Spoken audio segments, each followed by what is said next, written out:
Доброго времени суток. Это видео сделаем такое travel влог, наверное.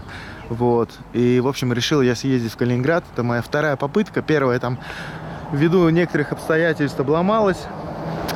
Вот, мы доехали до границы и нас развернули. Вот. И это вторая попытка. И сегодня все-таки мы въехали наконец-то в Калининград. И сразу пересекли границу и сразу видели вот такое скопление техники. Это у нас город Советск. Рядом в той стороне там у нас граница, там у нас река Неман и территория Литвы. Вот. И просто вот решили остановиться, посмотреть на технику. Тут различная инженерная техника, вертолеты стоят. Сушка стоит, 24-я. Никогда не думал, что он такой реально большой самолет. Вот там дети.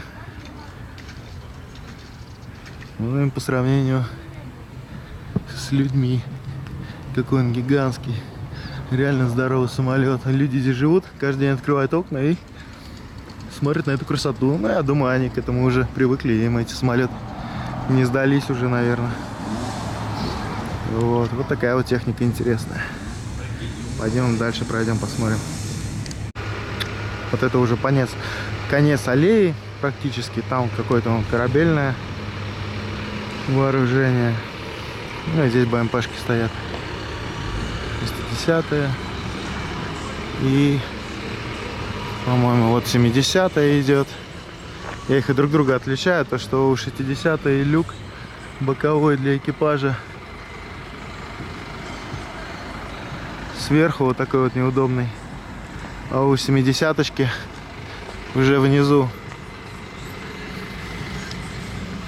Да, у 70-очки внизу, а у 80-ки вообще откидывается сверху и снизу. То есть уже и сверху, и снизу такая как скомпонованная дверь двойная. Там сзади тягач, наверное, артиллерийский. И здесь еще тоже какие-то инженерная, там БМПшка, наверное, стоит. Вот такая вот интересная аллея. Сейчас мы продолжим дорогу в город Калининград. Добрались. Не надо. Добрались мы до Калининграда. И, в общем-то, пока очень интересно. Чувствуется, что здесь жили явно немцы. Это чисто вот, сами посмотрите, какие домики. Здесь раньше трамвай ходил по этой улице. Но, судя по рельсам и по припаркованным автомобилям, трамвая тут уже давно нету. Сейчас идем в центр. Посмотрим эту деревню Рыбака. Рыбака, да? Или как она сказала?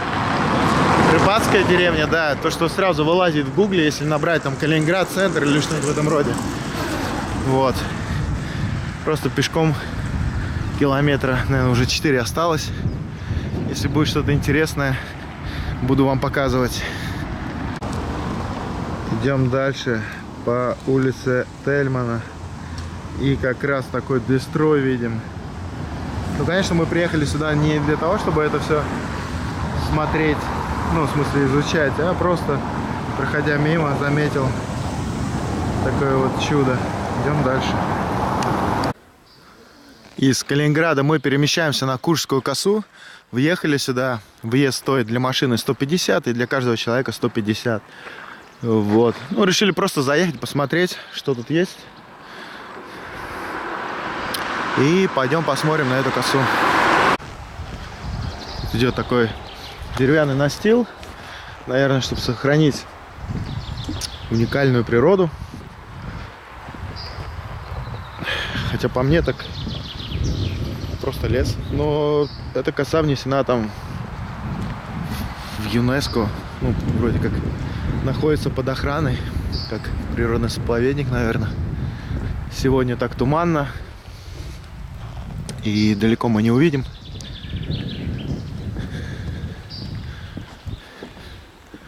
Ну, пока просто лес такой болотистый какой-то. Идем дальше.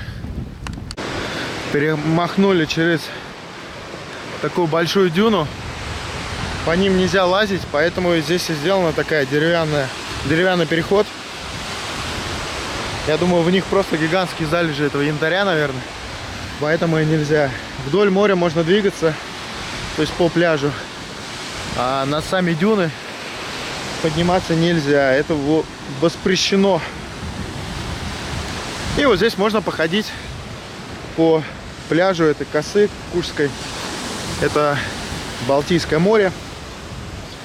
С этой стороны. Если двигаться по косе в ту сторону, там уже будет Литва. С той стороны Куршской косы, со стороны Литвы я тоже был. Там переправа есть. А вот с этой стороны еще не был. В Калининградской области есть еще Балтийская коса. Она тоже поделена, я не помню, поровну, не поровну. В общем, она поделена между Калининградской областью и Польшей, соответственно. Не знаю, поедем мы туда или нет, пока ничего не обещаю. Вот. Ну вот такая вот гигантская дюна здесь.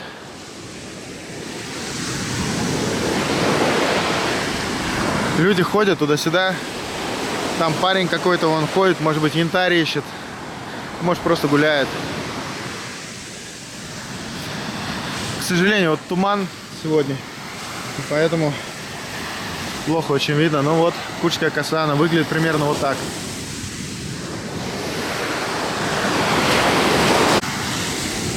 Небольшой лайфхак, как выглядит янтарь в естественном, сейчас включим фокус, в естественном виде.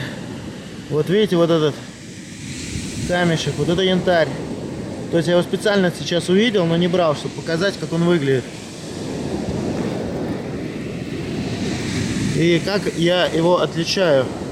То есть он легкий, вот я уже насобирал тут немножко.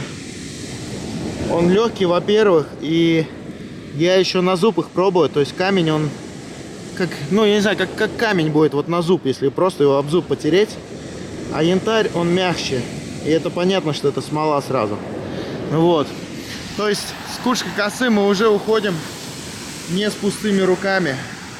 И это приятно. И заплачено было, сколько получается? 450 рублей. И уже приятно, что не просто так мы сюда съездили. Вот это... Не, это камень, наверное. Да, это камень. Я на зуб их пробую. И тогда понятно, что это янтарь. Ладно. Мы, наверное, будем сейчас двигаться к машине. И прокатимся дальше по косе, посмотрим, что там еще интересного есть. Продолжаем нашу эпопею, наше путешествие. И уехали мы с Куршской косы, ничего там, в принципе, интересного больше не было. И начали ехать вдоль моря. Вот приехали в город Приморск. Долго не могли спуститься, ну, найти, где спуск к морю был бы. И вот почему. Посмотрите, какой здесь берег крутой. Наконец нашли место. Посмотрите, какая тут красота.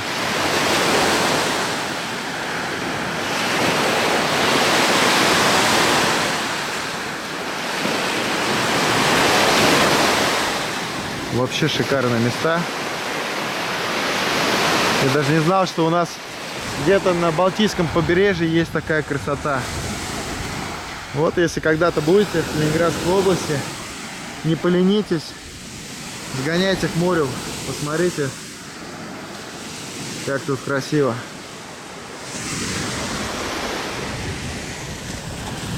Мы тут немножко погуляем и поедем дальше. Следующая остановка — город Балтийск, бывший город Пилау. Сейчас по нему побродим, посмотрим, что тут есть. Уже нашли форт, но он, наверное, восстановленный. Походу, там какой-то музей. В общем, мы туда не пойдем. Да и сегодня воскресенье. Сегодня все закрыто. Вот я просто вам покажу туда вход. Там пушка стоит, две даже штуки. О, тихо, собака. Что-то кого-то доедает. Вот это вход в порт. Ой, форт. Какой порт.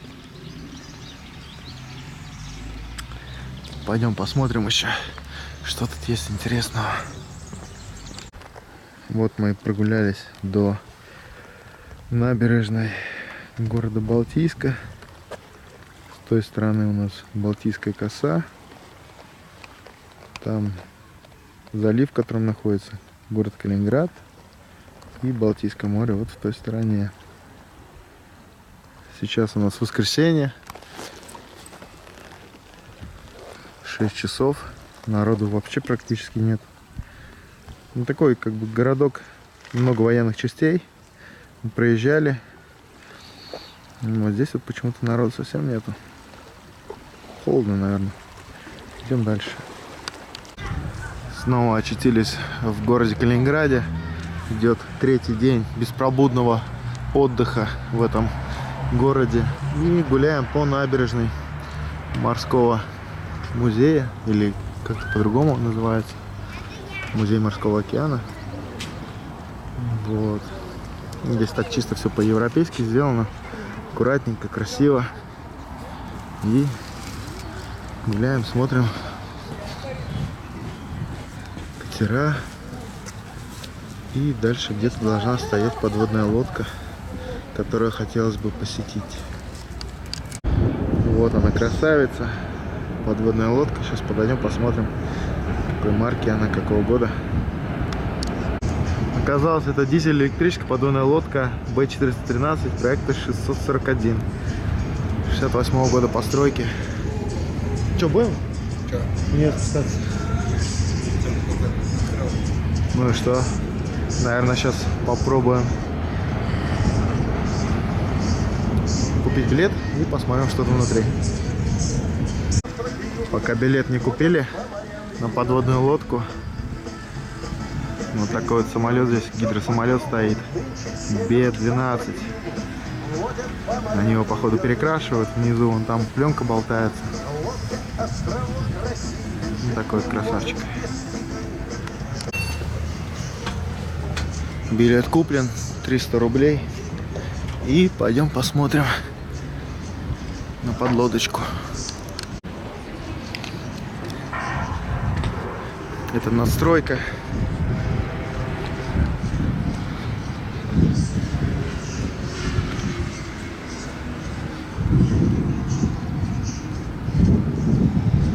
Тут информация.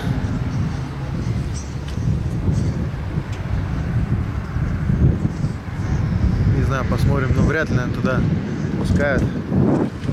Пока, наверное, пойдем внутрь. Музейная подводная лодка, которая находится на полу.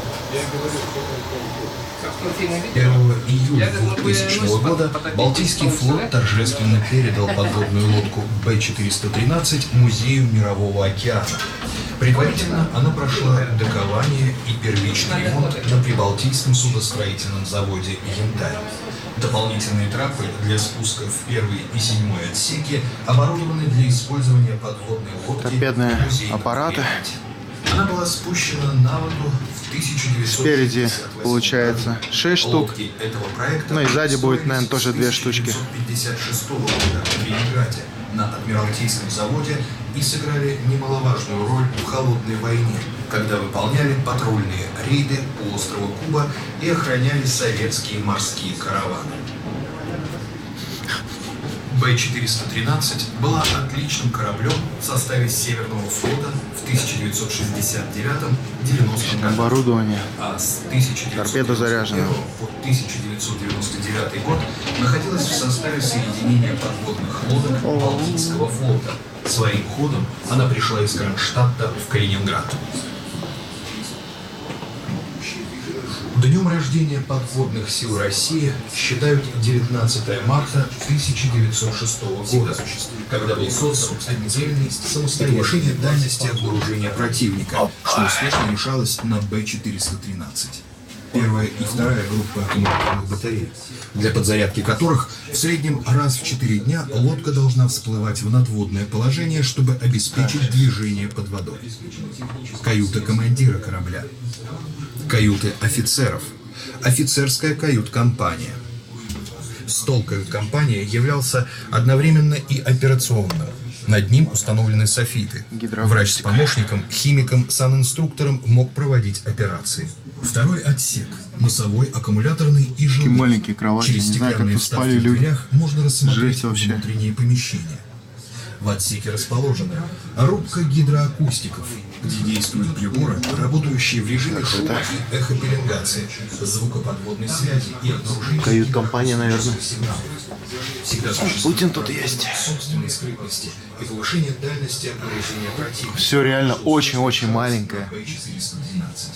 Первая и вторая группа аккумуляторных батарей, для подзарядки которых в среднем раз в 4 дня лодка должна всплывать в надводное положение, чтобы Так, это у обеспечить нас движение. заместитель под водой. командира. Каюта командира корабля, Видеокамера там.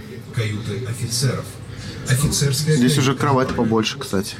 Стол кают-компании являлся одновременно и операционным. Так, тут мы были. Над ним установлены софиты. Врач с помощником, химиком, санинструктором мог проводить операции. помощник. Второй отсек – носовой, аккумуляторный, при плавании в подводном перископном положении. Боевая рубка служит жесткой основой для размещения в ней нескольких выдвижных устройств, Гальюн. перископов, радио и радиолокационных антенн и устройства подачи воздуха для работы дизелей под водой. Она же является переходным звеном между прочным корпусом и ходовым мостиком. Штурман, наверное. Для перехода из центрального поста на мостик рубка снабжена герметичными верхним и нижним рубочными люками. В отсеке представлен список командиров лодки. Через люк попадаем в 4-й отсек.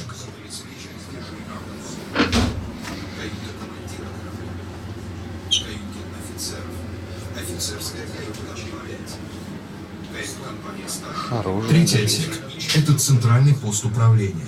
В нем расположены главный командный пункт штурманской боевой части, Торпедный аппарат рубка стрельбы. радиометристов, боевой пост управления вертикальным рулем, боевой пост управления кормовыми и носовыми горизонтальными рулями, боевой пост управления станцией погружения и всплытия, боевой пост управления торпедной стрельбой, боевой пост по обслуживанию трюмных систем, рефрижераторной установки. В нем расположены рубка. А, это... Вертикальный трап, Наверное. рядом с которым надпись «Аварийный выход», ведет в боевую рубку и на ходовой мостик, куда попадаем через люк. Там же находится перископ. Перископное устройство позволяет визуально наблюдать за поверхностью моря и воздушным рэком. Понадобились 2 раздельных двигателя. Дизели для передвижения в надводном положении и электродвигатели с громоздкими аккумуляторами для радистов. плавания под водой. Вон там телеграф. Морзянку отбивать. В 5-й отсек ведет дверь. 4-й – кормовой аккумуляторный отсек. В нем расположены рубка радистов, Особого назначения рубка ОСНАС. особого назначения, секретная часть, камбус. ЗАС. Каюта командира ПЧ-5. это- Компания старшин. 3-я и 4-я группа аккумуляторных батарей. Для превращения подводного судна в боевой корабль понадобились 2 раздельных двигателя. Дизели для передвижения в надводном положении и электродвигатели с громоздкими аккумуляторами для плавания под водой. Секретная часть. В 5-й отсек ведет Уже ничего не 4-й видно. кормовой аккумуляторный отсек. В нем расположены рубка радистов, рубка особого назначения, секретная часть, камбус. О, слесарка. Слесарка. Каюта командира БЧ-5. Давай. Рубка особого назначения, секретная Болты часть, такие. камбус. Прокладки. Шайбы, что ли. Нет. Каюта командира БЧ-5. Кают-компания старшин, 3-я и 4-я группа аккумуляторных батарей. Ну что, пойдем? Боевой корабль понадобились 2 раздельных Не двигателя. ломай, не ломай. Дизели для передвижения в надводном положении. Это левый, на правой установка, видишь? Как на гоночном тракторе. А, В 6-й отсек попадаем через дверь. 5-й дизельный отсек, в котором расположены пост управления дизелями. 2 бортовых дизеля надводного хода 2D-42М. Средний дизель надводного хода 2D-42М. 2 дизель-компрессора. Система кондиционирования воздуха вдувной и вытяжной вентиляторы, в котором находится механизм энергетического. Над средним из двух дизелей поднята крышка с надписью «Механизм Меня крышки снимают, по-моему. цилиндра». Такой здесь шум стоял. Ну, конечно, это не передает. Ну, что-то вроде. Непонятные установки. Дистилляторные установки ED2545. Вентиляторы охлаждения грибных электродвигателей. Электрическим двигателям предшествовали паровые машины с паровым котлом и топкой, которые требовали для работы кислорода, подача которого под водой всегда была проблематичной. Без кислорода могли обойтись пружинные и пневматические двигатели. После изобретения Работает. аккумулятора стало возможным использование электродвигателей, но скорость передвижения под водой уступала скорости надводных кораблей, а емкость аккумуляторов ограничивала время пребывания в подводном положении. Следующим этапом в совершенствовании подводных судов стало появление на них атомных двигателей. Гальюн. Скромно, но В седьмой удобно. отсек можно попасть через шестой электромоторный отсек, в котором находятся механизмы энергетической установки. Много народа, Два надо немножко бортовых подождать. грибных электродвигателя Высшего военно-морского училища. Самоспас, наверное, да? Так называемый. Еще два подводника-офицера, также окончившие это училище, погибли на атомной подводной лодке «Комсомолец», когда 7 апреля 1989 года на ней случился пожар, приведший к трагедии в водах Норвежского моря.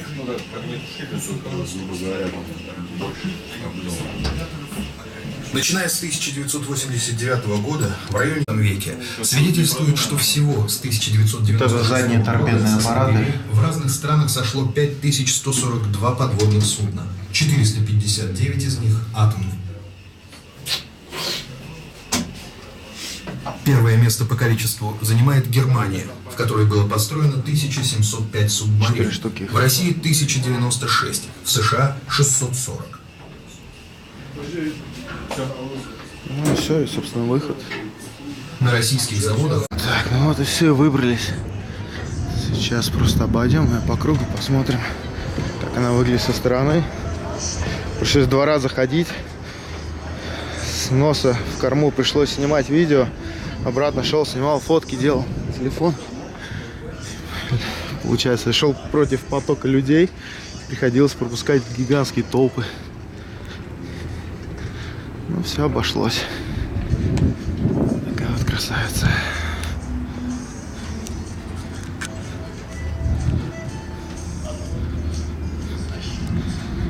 Напоминаю, билет сюда стоит 300 рублей. Снимать можно бесплатно. Что редко довольно в русских музеях. Обычно они хотят дополнительные какие-то деньги за это. Вот такая вот красавица. Мы движемся дальше. Следующий объект, который мы видим, это остров Канта и кафедральный собор, в котором и находится могила Канта. Вот здесь внизу, за этими ступеньками, начинается улица Канта. В сам собор мы, наверное, не пойдем. Пойдем, нет? Попробуем пробраться внутрь. И посмотрим, пустят ли нас или нет. В общем, такая история, что билет в музей стоит 250 рублей, а чтобы походить внизу, то есть в органном зале, тупо 100 рублей. Почему бы не сделать билет в музей и плюс органный зал, все вместе, чтобы было в цене? Ну, не знаю, так, наверное, меньше бабок срубить. В общем, купил я билет в музей, сейчас пойдем посмотрим, что там наверху. Первый экспонат — это план города Кёнигсберг.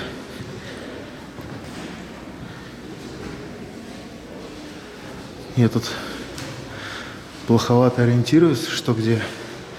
Мне кажется, вот этот разрушенный замок, который был, здесь, мне кажется, где-то куб находится сейчас.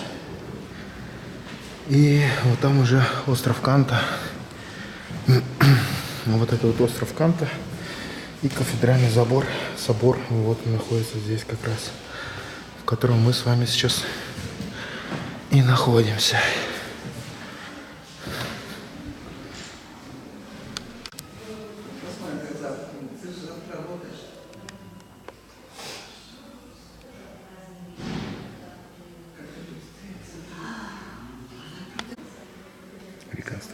населения Прусов.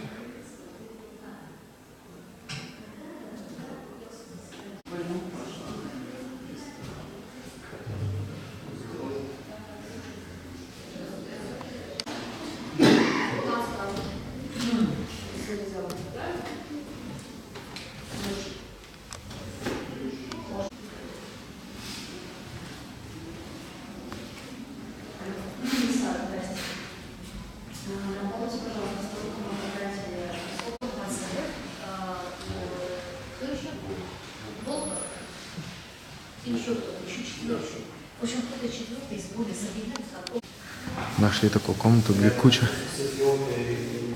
Ну, они по алфавиту. Тут какие-то медальки, что ли.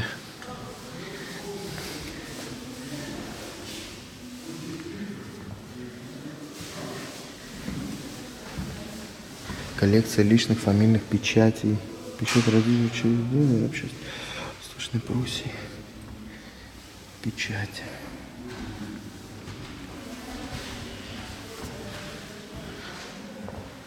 Гербовая печать короля Пруссии Фридриха.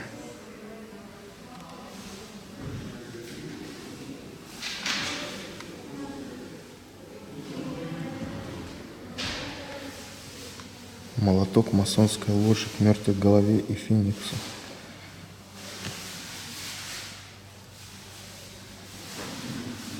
Масонство. Знак, который на долларе. Пирамида и всевидящее око. 13 ступеней, если не ошибаюсь. Новос Ордо. Скоро новый мировой порядок, нет? Или ошибаюсь?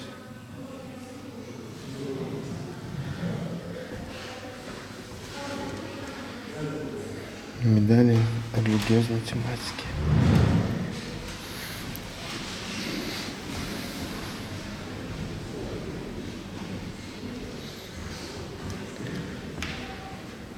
Спортивное общество. Что интересно, здесь почти современные монеты собраны в США. Даже вон Эстония есть. И наши кроны и центы, которых уже давно нету.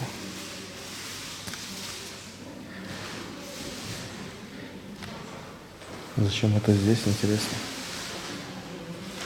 Просто для коллекции, наверное. Бумажные деньги. Крона есть?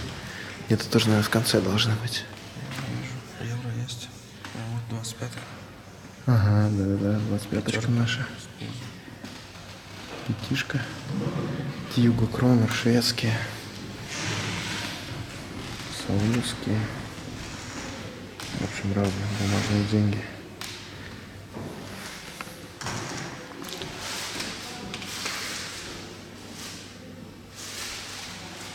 В общем, мне кажется, в эту комнату напихали много ненужного. Если это музей Канта, то зачем тут всякие денежные деньги различных государств? Я еще понимаю, когда что-то про Пруссию.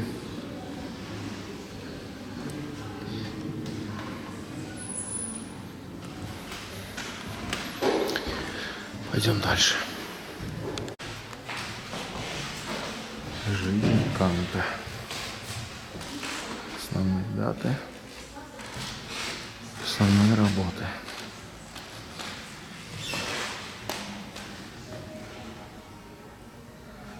Ну и всякая утварь того времени, я так понимаю.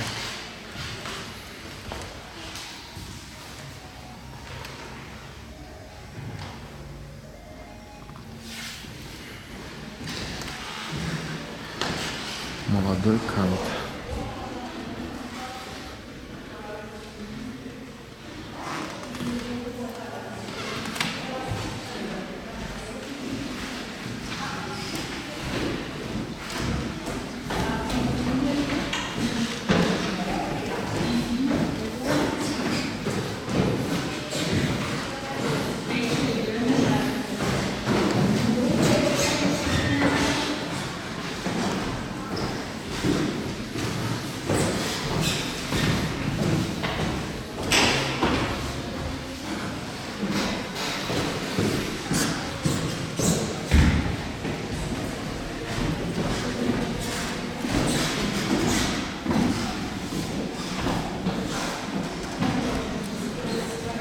Пойдем наверх посмотрим. Следующий этаж. Мимо проходит экскурсия немцев. Наверное, им очень нравится. Все про Канта. Так, это у нас платье бальное. Вот в таких вот платьях рассекали дамы.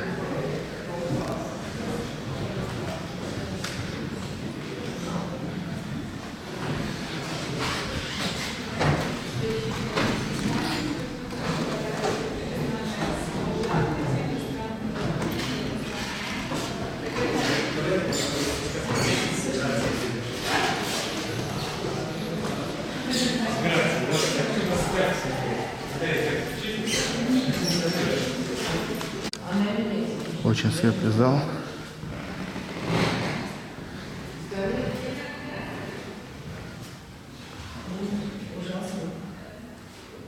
Тут сидел Кант со своими друзьями-философами, наверное. Нет, вы знаете, я просто сказала, что я уже на ней говорила, почему не могу с нами собой. Она просто а потом он как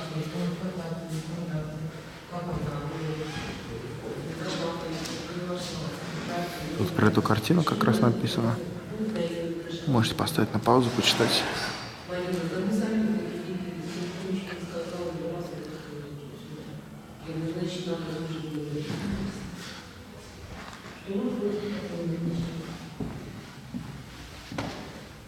Высота нормальная.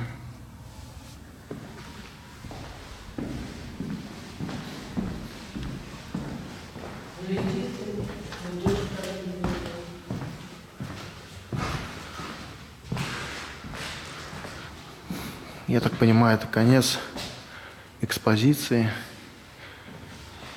Наверное, это герб Кёнигсберга. А это, наверное, герб Канта.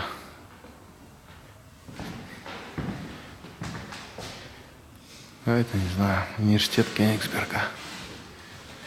Ну и тут торсы. Не торсы, а в общем, скульптура.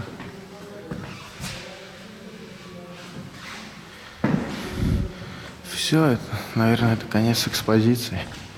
Вот весь музей Канта. Критика практического разума.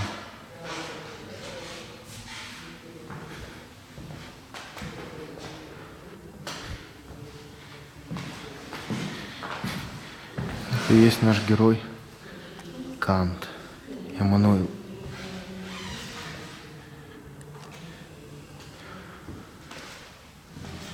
Ну, на этом все. Уходим наружу. Ну вот мы и вышли. В общем, не знаю, как вам, но я не особый поклонник творчества Канта. И, в общем, меня это все не очень впечатлило. Ну, побывал так побывал. Бог с ним.